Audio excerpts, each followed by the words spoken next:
Welcome to Financial Footsteps, candid conversations with financial leaders, the podcast that takes you deep into the minds of the masters behind the numbers. Join host Chad Dean as he connects with financial leaders as they share their journeys so that we can gain valuable insight from their failures and triumphs. Get ready for candid conversations, behind the scenes anecdotes, and practical wisdom that will transform the way you think about your career in finance. Put down the balance sheet and listen in.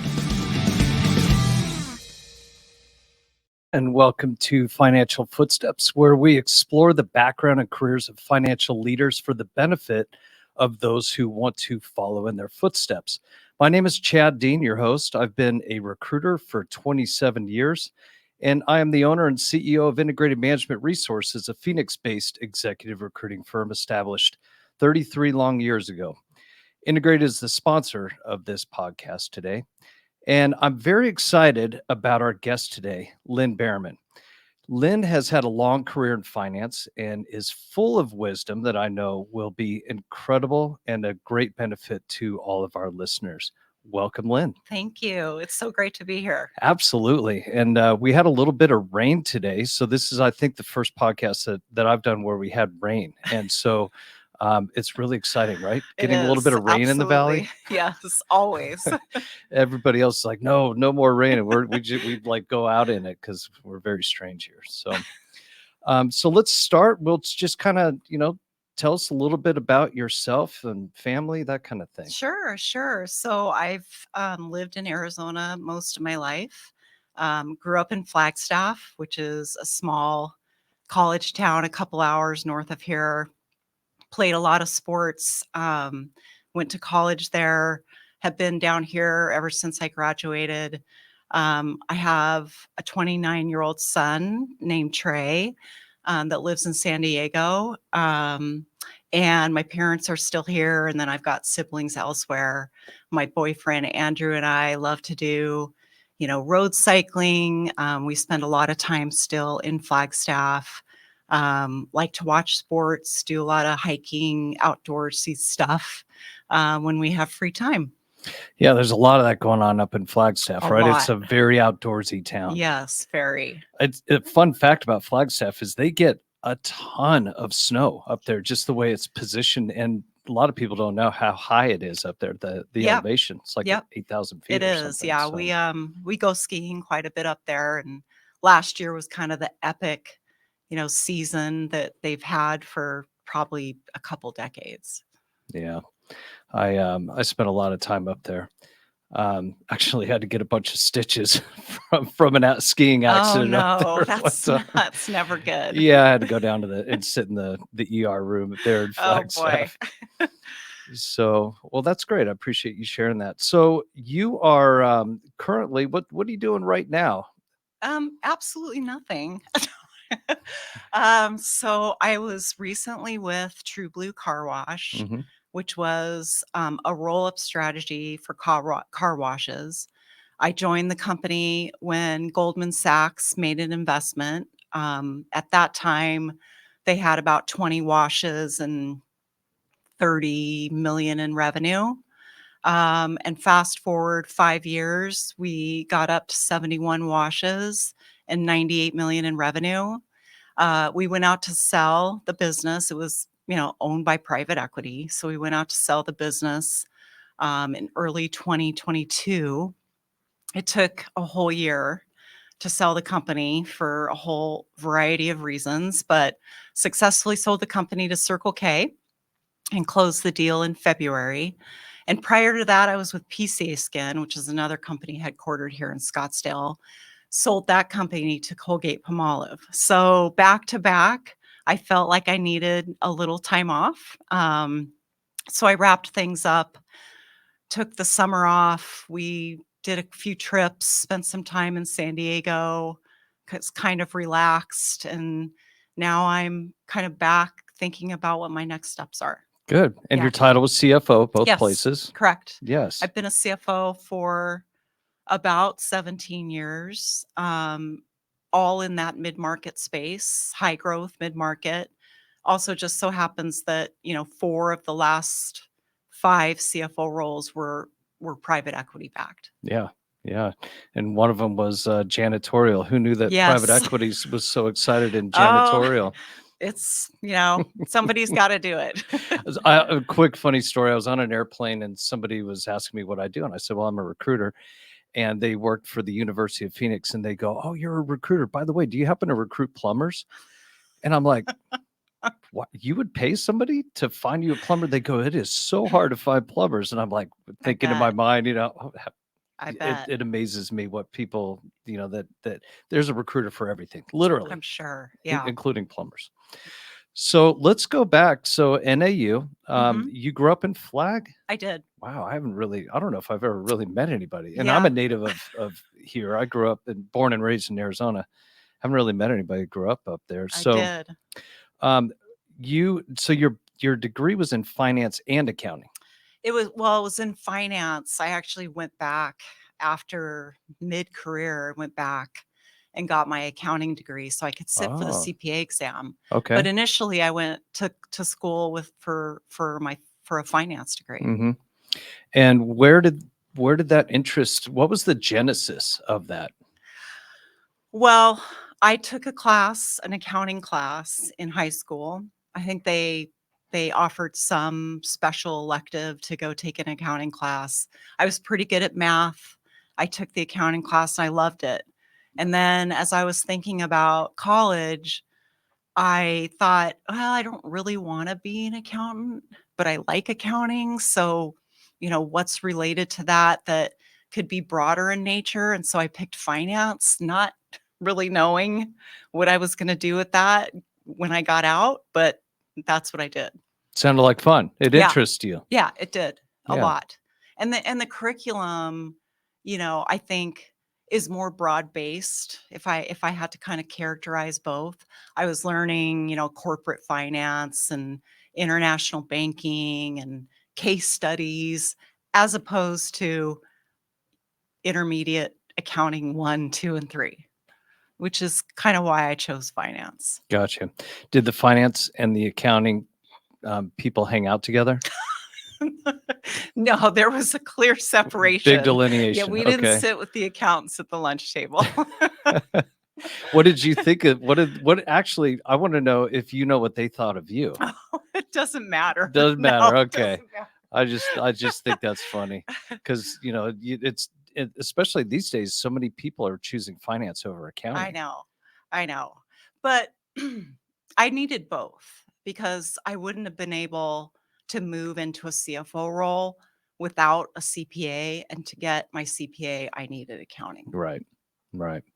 So when you were in school, did you do internships to figure out like what you were going to do when you graduated? I did actually. I did a couple. One was actually in high school. I did an internship for Godfather's Pizza.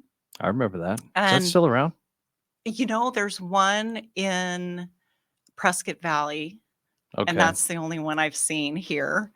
But it was more administrative, some clerical, some bookkeeping. And then I did an internship at Khalil Bottling in Flagstaff, which honestly was just a lot of it was just taking orders from the guys like that on the trucks that would go visit a store and then they'd call in their orders. I got really good at 10 key. That's my biggest takeaway from that. But it was great exposure. Gave me something to do while I was, trying to finish my degree as well. Gotcha. So now you're graduating, and did the job find you? How did you get your first job at? Well, I don't know what that was because you have just on here, a couple different positions. So. yeah, I mean, I graduated during a recession, so it was not easy, and I probably would have taken any job, any accounting job that came up. I graduated and I didn't know what I was going to do with a finance degree. And really, there wasn't a lot to do in this environment. If you think back in Phoenix, that time ago. So I took a job with a construction company and I did accounts payable. And that's where I started, just a staff accountant. And then I joined TRW out in Mesa. And that's really where I got a ton of exposure to a whole variety of positions. Gotcha. So did you so when did you actually how many years after graduation did you get into what you would consider a true finance role? So I left TRW to take a manager, a planning and analysis role. And that really to me was the big pivot in my career because I had done really every accounting job. I kind of maxed out on what else I was going to do. And when I say that, everything from accounts receivable, general accounting manager, cost accounting, like it spanned the whole gamut. And I'd like to say I was really strategic about the next step, but I wanted to do something broader. And so I took an FP&A role. And I'll tell you that really pivoted my career because I was now exposed to people other than accountants. Mhm. When you're starting out, your world is a little bit of the accounting department.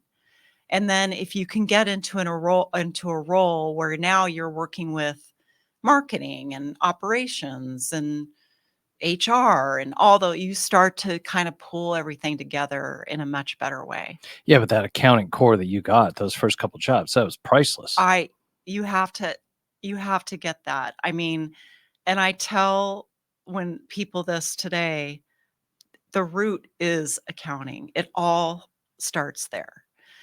Because you can't do everything else unless you're a really solid technical accountant.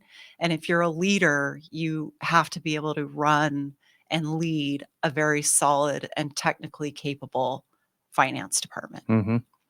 So you went into this FP&A role. Was that model building and forecasting and the Yeah, it typical? was it was forecasting, budgeting, working with the VP of business development on new channels. It was like square inch analysis because we had some print.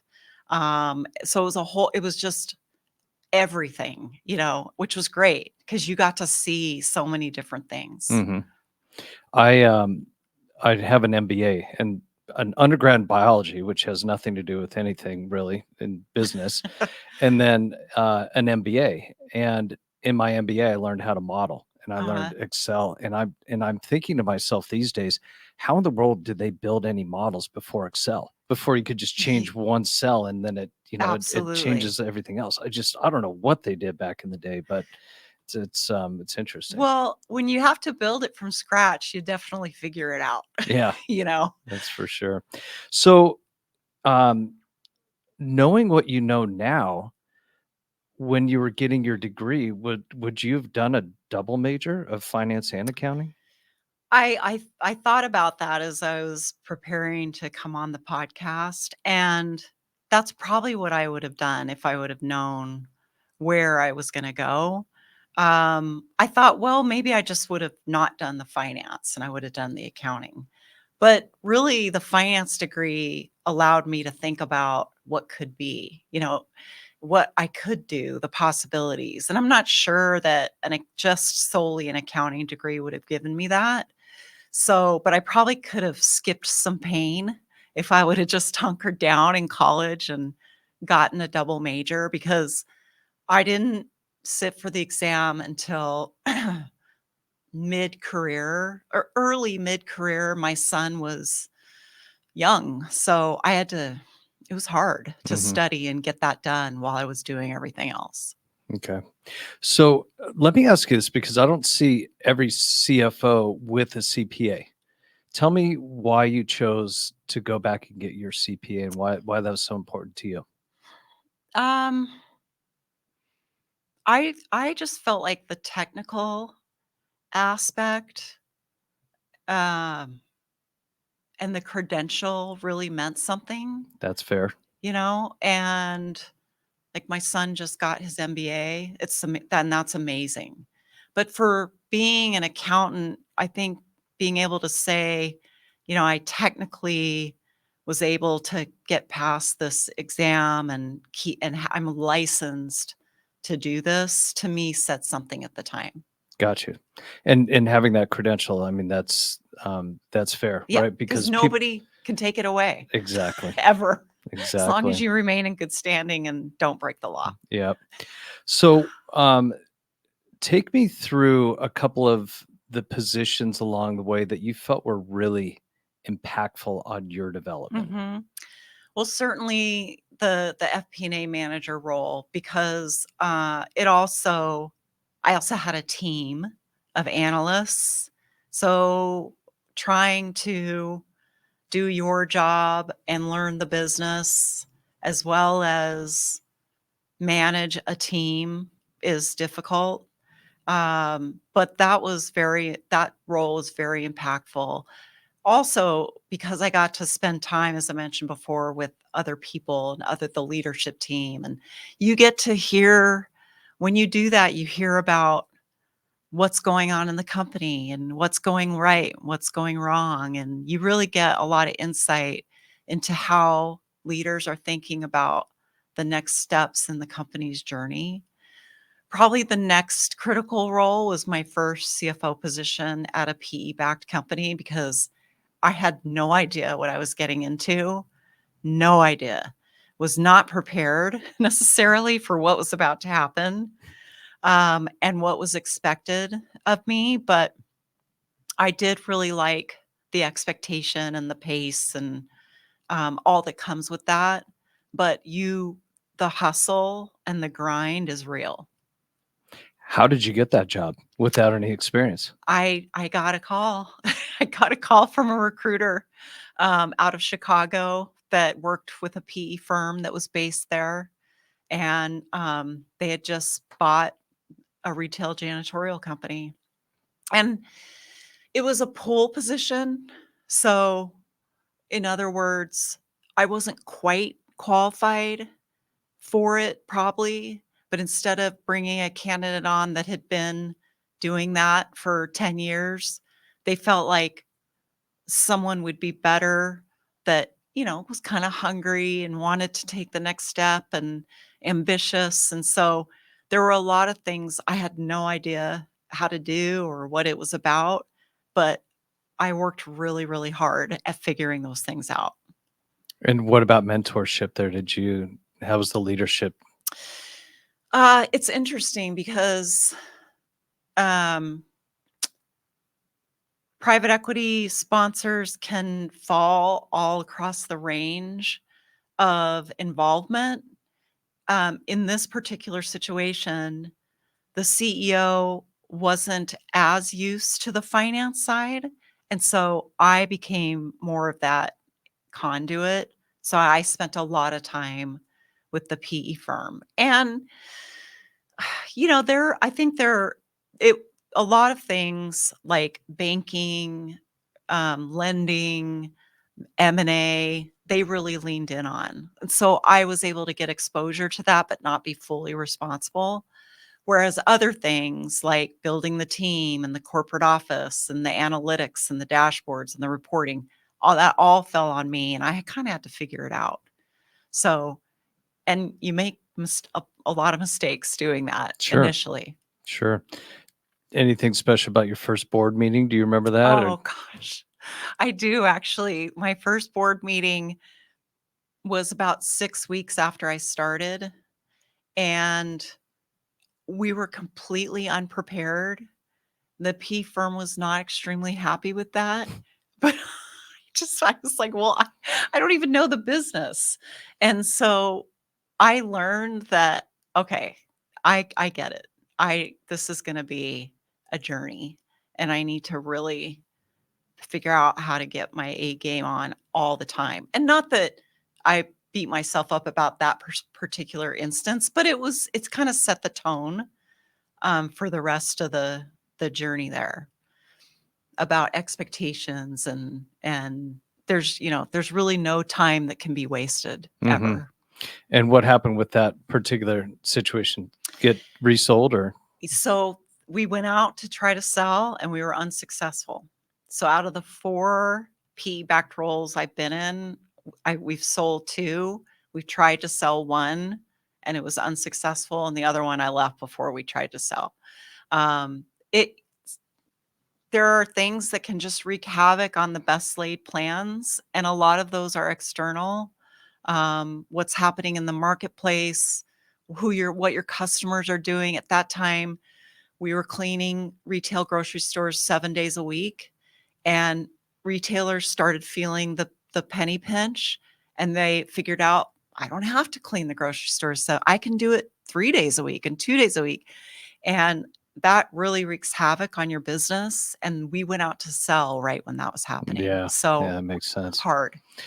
What is it like taking a job that your job is to work yourself out of your job? What, you know what I mean? Like Yeah. your job is to eliminate yourself Yeah. eventually. What's that like?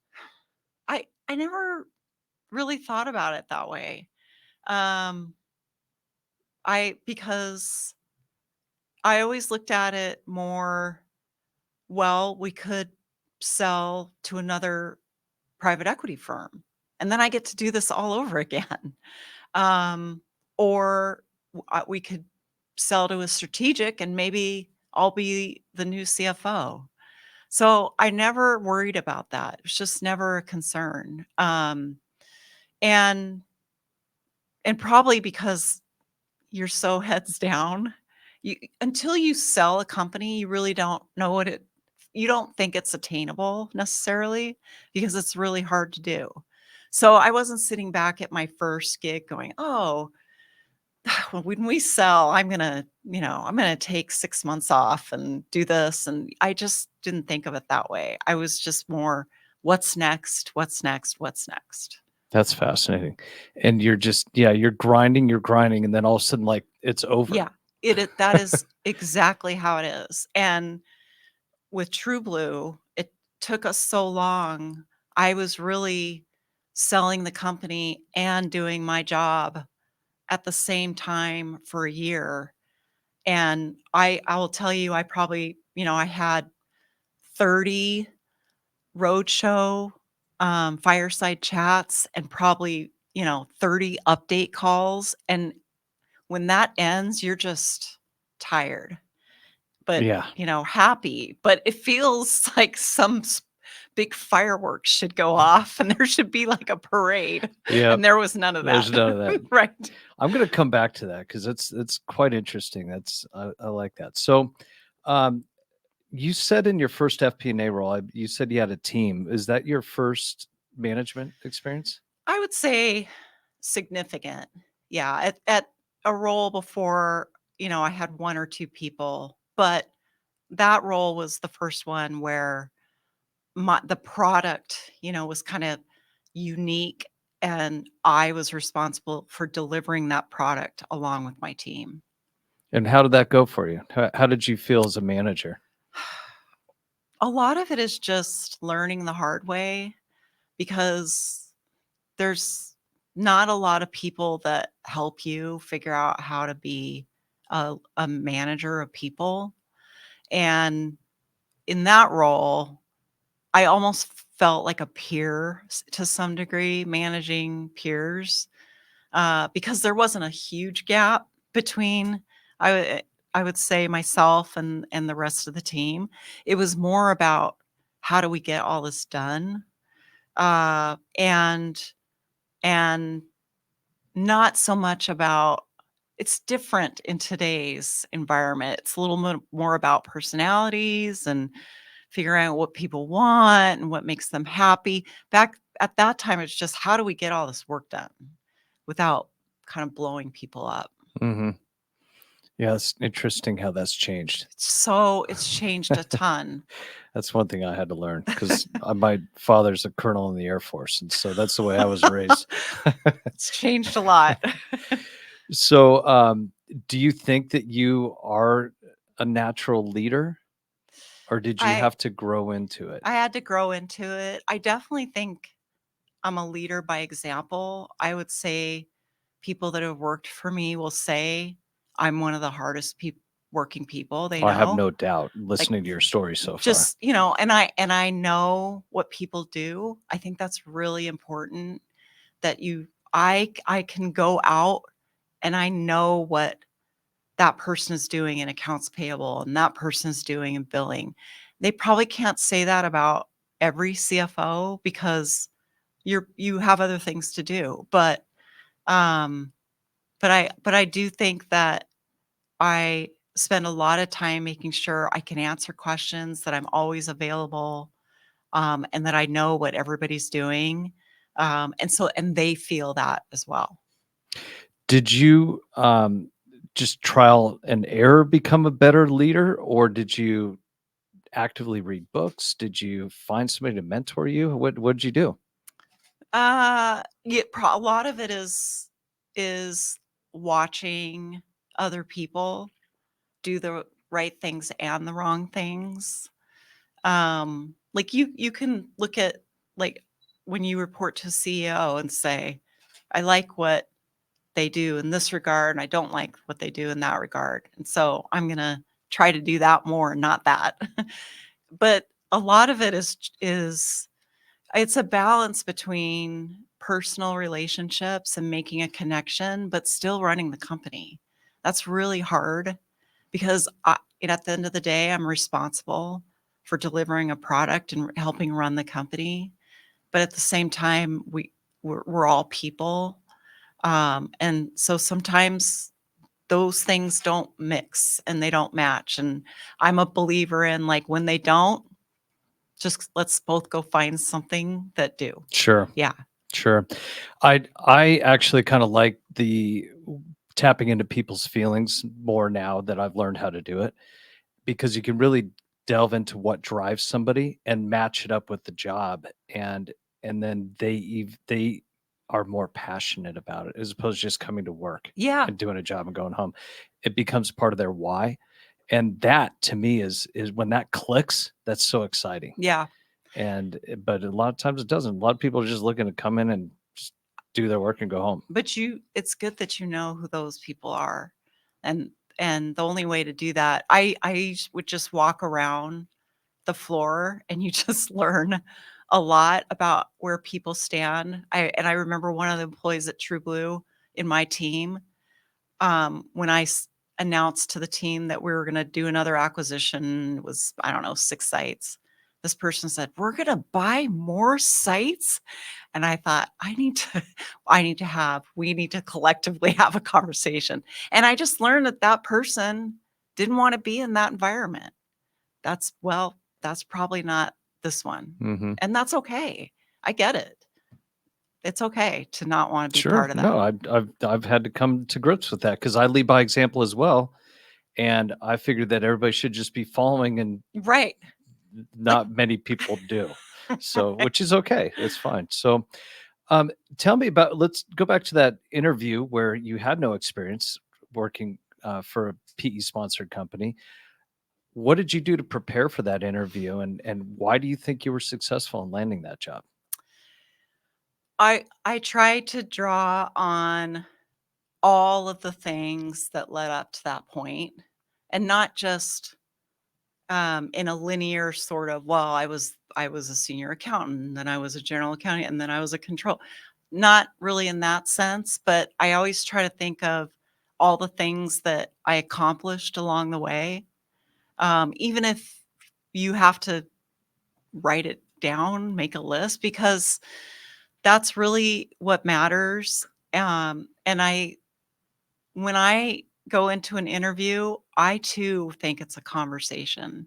And even at that time, so I'm just trying to communicate to somebody all the things that I've accomplished, not necessarily the roles that I've had. And I think that comes across with a certain amount of substance, that you can point to specific examples. Even today, I have to do that. Mm-hmm. And what you did and who you worked with. And I would encourage everybody to just log those instances, because they're so important in the future to be able to, because you forget, or you don't know how to answer the question. But when you start thinking about all those things racking up those years, I think you do a lot, and that's what really kind of propels you and sells you to the next person. I just came up with an idea. So what I want to do is I want to take certain cutouts of different interviews that I've done. I do a 30 to 35-minute interview prep, executive level. And it's funny how people say different things that I say in my prep. Okay. And one of them is I say, go through your resume and write on your resume for every job that you've had, something that you accomplished that you're proud of, and what challenges did you have to overcome to achieve that, and write it all down on your interview or on your resume before you go into the interview, Yeah. review it, load it up into your short-term memory. So thank you for that. Yeah. Now you're going to be a part of my cutout interview prep. I'm just not going to give the prep anymore. I'm just gonna be like, go and watch these cutouts over here. So Very, very key. yeah, no, Yeah. that's great. Yeah. Fantastic. I appreciate that. So it just verifies everything that, It does. that I tell people, and then to hear it from you as a leader is fantastic. So I think kind of you just nailed it on the head. But it's in terms of, other than going through and looking at their achievements, what else would you give to someone interviewing for their first leadership position? What kind of advice would you give them? I think it's important for people to sit down and figure out what's important to them in the role. And that does two things. One, it answers questions about whether you want to work for that person or that company. But it also demonstrates that you've got some litmus test for the next step in your career. And so I have interviewed so many accounting finance professionals that have no questions for me. And I just said that's such a head scratcher. I don't understand it. It's very concerning. So I tell everybody, you have a right. This is not a one-way street. It is a two-way. And you should be interviewing the employer with just as much rigor as the other way around. It doesn't matter what level you are or what position you're trying to get to, but if you're thinking about a leadership role, that's even more important, because assuming you're going to spend your livelihood is going to be wrapped up in that role for quite a while. Well, congratulations. You just made another part of my interview prep. That's absolutely the truth. And I'm shocked when I interview people and I say, so, and I tend to talk a lot, I guess, as a recruiter, right? You talk a lot, and I'll talk about the job and what they're going to be doing. And I'm like, so what kind of questions do you have? And they just say, oh, you answered them all for me. And I'm just sitting there going, how could I possibly have answered all your questions? Yeah. So the only thing that I would add to that is sprinkle in with those questions that you have prepared to rigorously interview them as well. Just make sure that you sprinkle in the you did research on their business Yeah. model and their Yeah. product and that kind of stuff. Yeah. I always, today, I would say the number one most important thing for me is, what does the business do? And what's the value proposition? And do I see myself getting really excited and just getting behind it? And with a consumer view in mind. And if you look at it like that, there you probably have hundreds of questions that you could ask, more than there's probably time to ask. But if you take that view, like, would I buy that product? Would I go through that wash? And how do you do this? And how do that, I think, will answer a lot of the questions that you inherently have and help you decide whether to take that role or not. Well, I got to give you kudos for being able to get behind janitorial services. So Hey, when I got the job at the skincare company, I was like, finally, and then I went to start washing cars. So that's the way it goes. hey, car washes around here in Portland. There's a lot of dust, a lot of lot, dust around here. So when you hit on it again, you're kind of like in front of me on my questions a lot of time. But are there any specific questions that you ask of people that you're interviewing to gain insight on what makes them tick? Well, I definitely start with the technical.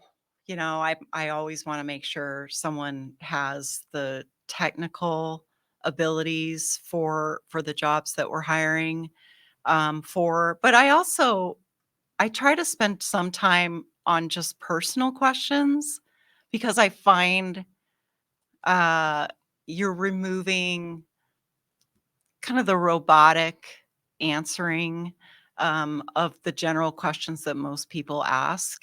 I also try to take people out like to lunch. Getting people out of that interview environment, you can learn a lot about them. And then I try to get as many people to interview them as possible. It just the whole team, because you get a lot of different perspectives than just mine. And invariably someone will see something that they really, really like or don't really like. And then you know what to mitigate for or follow up on. Do you believe in personality or these DISC tests and that kind of stuff? I I think there's some value in that at the leadership team level. So I've taken several of them. I do think it's interesting to understand how different personality types work together. But I don't think you can rely on them 100%. But I do think there is something to be said for using them as a gauge in how things, will go in the future potentially. I need a lot of practice at when it says I'm this type and then I'm dealing with this type of person and it tells me how to deal with them. I need a lot of practice at Yeah. that because I have my one way. I no, I've actually had to go through a couple seminars on that. And I don't know how I would do that. That's really difficult to adjust your style to fit someone else where they fall in the boxes is really hard. I just find it so much easier to be my authentic self, and if Agreed. they don't like it, then maybe it's not meant to be. I agree. 100%. I mean, if I have to fake who I am or change who I am in order to work with somebody, I don't know how I feel about that. I mean, it's fascinating science. Uh, the the whole personality test is fascinating to me. Quick funny story: I found somebody that worked for the FBI, and they did handwriting analysis for the FBI, Okay. and they would uh, you know look at this handwriting and say this is the type of person that this individual is, and it'd be for ransom notes and stuff like that, Okay. right? So he went, and he's now retired, but he's here in Phoenix, and he did personality tests. And so I did this, and he goes, "It doesn't matter what you write, just write a paragraph." And I wrote, I don't know, maybe the Pledge of Allegiance or something. I just wrote it Sure. down, but it has to be in cursive, Okay. okay, which not everybody's taught these days. My kids were not taught cursive, but you had to write in cursive. And we got the personality whole thing back, and I'm reading it, and I'm like, "Oh yeah, that sounds like me. That sounds like me." Blah, blah. And I get down to this part that says, "You are almost on the far end of impatience that there is." And I'm looking at that, I'm like, that's totally wrong. And so I went home and I was talking to my wife that evening and I said, "Hey, they nailed me on this and this and this is fascinating. Like how, but it did get one thing wrong. It says that I'm highly impatient." My wife looks at me, she goes, "You're one of the most impatient people I know." I go, "What are you talking about?" And she names off all these examples. And I go, "That's impatience?" She goes, "Yes." That's awesome. So Wow. I was mistaking forgiveness for patience, and they're two different things. And so now that I look at it, I'm like, oh yeah, Very I need more interesting. patience. But that pulled it out, and thankfully I did that because I learned something about myself. Yeah. So what would you go back and tell your younger self? Uh, well, I mean, it's definitely, hey, keep working really hard because it's going to pay off. Because you don't, at the time, you're, you're not looking 10, 15 years out. You're just trying to get through the next 6 months. So um, maybe, take a few more risks. I was I'm pretty risk adverse person. And you tend to risk adverse people maybe tend to stay at roles longer than they maybe should, or companies that they maybe should move on at, so maybe take some more risks. I stayed in Phoenix my whole career. That was difficult. There wasn't always as many opportunities. So there, I could have told my younger self something about that, but that's probably about it. Okay. Yeah. So, I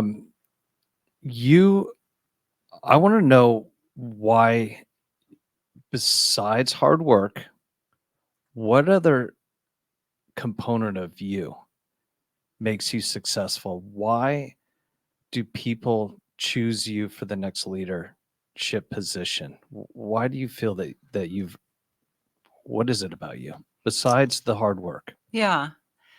Uh, One, I have probably a high pursuit of excellence kind of mantra. I'm sure some people don't like that I've worked with. There, there's nothing wrong with expecting those around you in a corporate setting to always want to be excellent, deliver the best product and the best service. Like that should be a given, assumed. It's not, but it should be. And so I really behave like that. I carry myself in that manner. I I probably raise my hand more than other people. Like I think that served me well throughout my career. You're sitting in a staff meeting, and you're talking about something that needs to get done to solve a problem. And, oh, how are we going to get this done? Everybody kind of like, you know, they do the look down. I just raised my hand all the time because I felt like I was getting more knowledge, an additional item to put under my tent. And over time, in my next roles, when I start talking about what I've done, or like, wow, they're like, that's a lot. Like, and that's kind of where this CFO plus concept comes from. Not accounting is just the basis, it's just the jumping off point. But today, you have to have exposure in HR and risk management and payroll and insurance and technology. You're only going to get that by saying yes to doing things, not by sitting and just focusing on the one thing that you've been hired to do. Now, raising your hand, is that not risky? You say you're risk averse. Is that not risky, raising Well, your hand if you don't know how to do something? well, I can do anything. Got it. It's confidence then. Yeah. Yeah. I'm pretty sure I can do just about anything. Um, if I work hard at it, I can figure it out. Now, I mean, I couldn't join like NASA and raise my hand, but in a business setting, Right. I'm pretty sure that I can either ask somebody or talk to somebody about how to call somebody, or just figure it out on my own. But I'm pretty confident in that. If you don't believe you can do it, you never will do it. You Right. won't accomplish it. So You're you right. have to believe, and you Yeah. have to have confidence. You're right. And there were definitely times where I probably didn't do a perfect job, but somebody had to do it. And I think it's a great indication of leadership to want to just solve a problem as opposed to talking about a problem. Stop talking about it and just do it. I think that's a great representation of being a leader, is doing that. And I had I have employees. I had employees that would do that. I thought it was awesome. They were really, really busy, but somehow they would fit in something extra. And I thought that was great. Are you good at delegating? Or were you good at delegating in the beginning?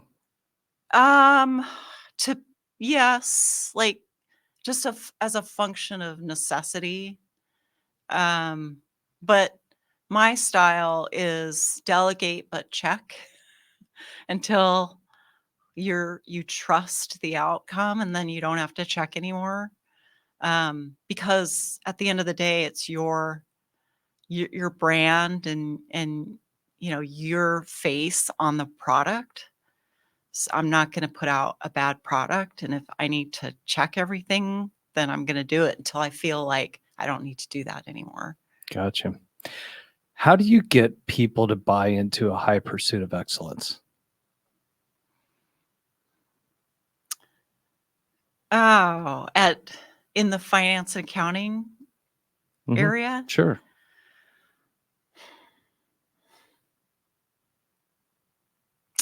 Well, that's a tough question. I think it can be personal. Like you have to motivate them. Some people you have to motivate through, some people just want to do that, an excellent job. So it's not hard to motivate them or get them on board because that's how they're wired and that's how they're driven. Other people know that you have to do it, but they maybe don't, but it's a requirement of the job. I think you have to approach everyone different, but it's certainly setting the example of wanting to achieve that, even if you maybe fall short sometimes. I always tell my team, we can control what we put out as our work product, and it is going to be amazing. I can't control what the packaging looks like on for our new product. I can give input, but I can't control that. But we are going to control this output, and it's going to be amazing. And I think people inherently want to do that. I don't think there's a ton of people who are like, I don't care if I put a I just crappy product or not. So I think you got to try to tap into everyone's fundamental desire to put out a good product. I think it's there. I have a sneaking suspicion that you're able to sniff that out in people too, and you kind of tend to hire those types of people. It's important for sure. Yeah.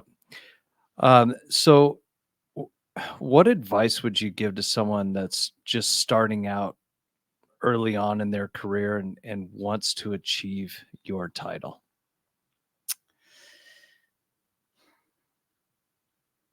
Well, I think first, don't focus so much about the money.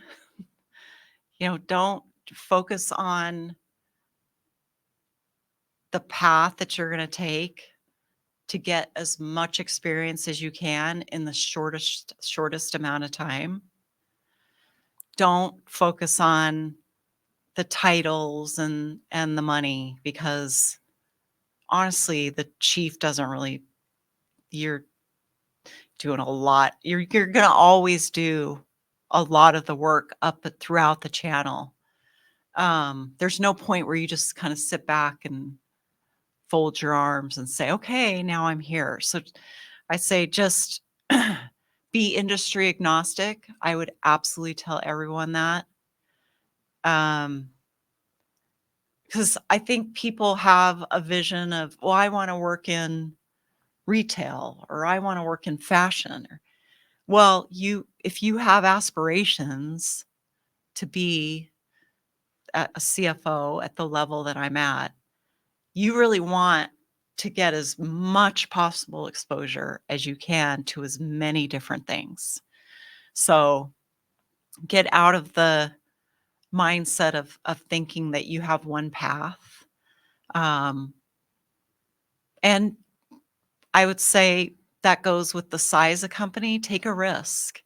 That there's preconceived notions about, well, I want to work for a big company or I want to work for a smaller company. My opinion on that is you won't, sitting in a big company where there's 15 senior accountants is probably not going to get you to a CFO of a mid-market company, because there's not enough opportunity to puncture that balloon.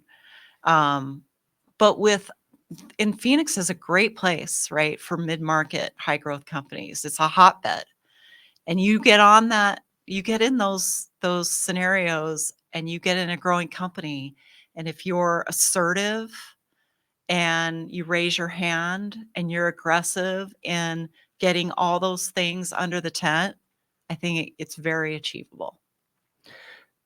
Glad you brought that up about Phoenix. I was doing some research, and there are thousands of middle market companies. So I was doing a search of employee size 30 to 250, and I was weeding out government. I was weeding out schools and some other things. I even took out healthcare, Okay. and there were 1,019 companies Wow. there alone, right? That's a lot of not every one of them has a CFO. No, Some of them yep, might be VP of finance for sure. but acting as Yeah. CFO, which is great experience as well, because that can elevate you to your next position as a CFO. Absolutely. So did you tell me a little bit about that as far as working? What do you think is unique to private equity?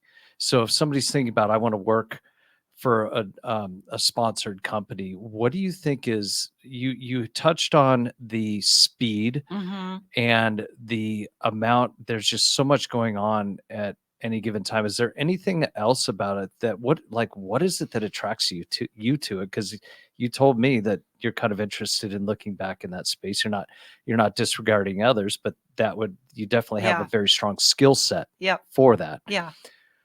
What is it about? What attracts you to it? Yeah. Well, everybody has the same goal in mind. One, because a private equity firm, I know you know this, but private equity firm has funds and they're investing their investors' money, and with the anticipation of selling the company and getting a return, right? So everybody on the leadership team knows that that's the goal. There's no conflicting interests. There's no, well, I don't want to do that. Well, I do. No, everybody knows that that's what you're trying to do. So that takes away a lot of the kind of political debate about where the company is going. Um, M&A is very common in PE sponsored companies, which is fascinating and exciting. And a whole nother skill set that takes up your time and I think really exposes you to more on the PE side. Um, and honestly, like, you're getting rewarded for your sweat equity. Like, that's one of the biggest things. I didn't really go into it for that reason, but that is a huge benefit because a CFO is going to get a reward at the end for all that sweat equity that you just put into the company. Mm-hmm. So you just feel ownership. You feel like you really own a part of the company. This is your company. And there's board oversight, so you have a fair amount of checks and balances. I think that's really important. Whereas maybe in a family-owned company, you got the CEO and that person probably could do anything they wanted.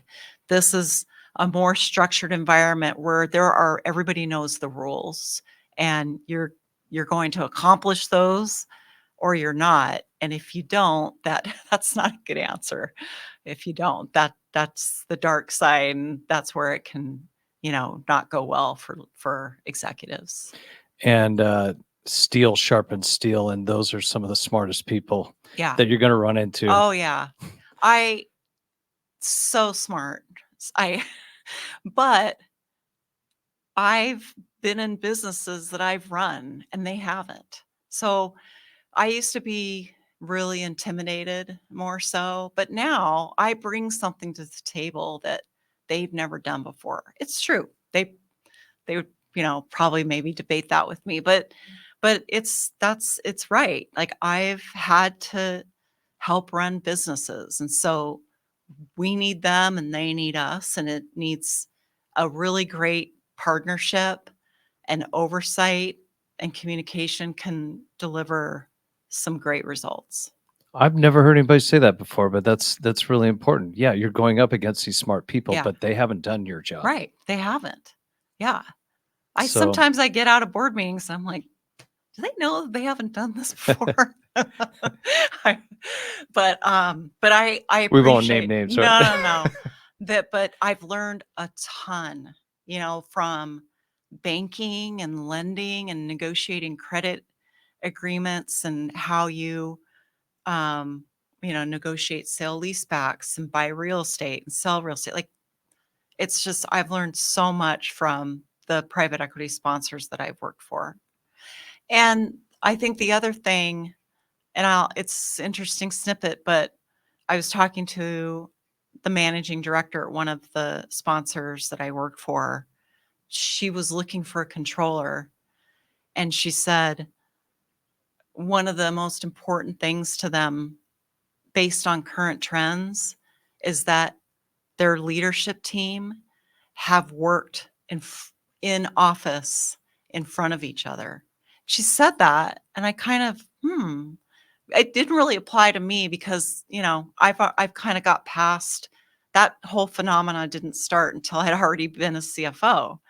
But she said, we will not consider leadership team members for our companies unless they have been in the office working with other leadership team members. So I think that's something for younger professionals to keep in mind. And I think it's real, because you can only learn how to do so much sitting at monitors, at your house. There's a whole nother level of interaction when you're in front of somebody Yes. versus even over a screen. Yeah. And so I kind of say, look, the lowest form of communication is a text message. How often is text message misinterpreted? Constantly. Yeah. Or then you're my wife and she just blabs into the thing. I'm sorry, not blabs. She talks into it and then it comes out in this gibberish and she just hits send and I'm writing back a question mark. So that's like the lowest form. And then email is a little more professional, Yeah. right? And you have more kind of words to get your point across. Then there's the phone, then there's the video. In person, Yeah. it's impossible. And I'm with you from a leadership now. I could be proven wrong in the future. Maybe they come up with something, but in order to really, if you want to excel your career, you need to be in with other leaders, dealing with them interpersonally on a daily basis. Maybe not every day. No. Okay, I'm Yeah. buying into the hybrid thing. I think that's cool. Yeah. But it's got to be fairly consistent. I agree. Not once a quarter. No. That's not enough. Yeah, I totally agree. Yeah. For sure. So just one last thing that you are a hard worker. I have a feeling you're fairly competitive too. Are you competitive? Pretty competitive. Is that now you played sports when you were younger? I did, yeah. What sport? So I played softball, basketball, a little volleyball. Okay. Did you play in college? I didn't. You didn't. Okay. I didn't remember if we had talked about that. Yeah, sports definitely brings out competitiveness, and I could sense that in you. Because I was going to ask, have you always been that way? Have you always been the one to raise your hand, or did you have to learn how to do that? Yeah. I think sports probably teaches you a lot of that, just how to win. And it's it's a great way to learn how to work on a team and, learn how to want to win. Mhm. So for sure, I think that had a lot to do with it. Yeah. So for people that are looking at their children, and it's just great for kids, and in my opinion, obviously you don't think they're going to be a professional, but Right. just the interaction that they get with other children and the coaching and all that kind of stuff. Yeah. I think I agree. It's fantastic. Yeah.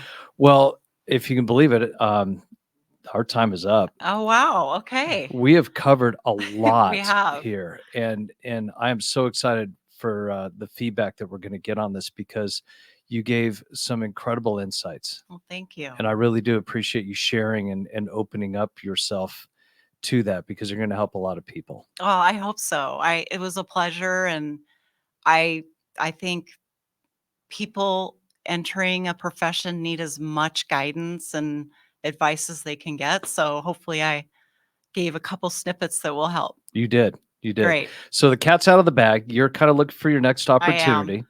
And so let's say students want to reach out to you about maybe something a little bit deeper on what we talked about. Or maybe somebody would like to reach out to you about potentially talking to you about coming to work for their company. How do you suggest that they get in touch with you?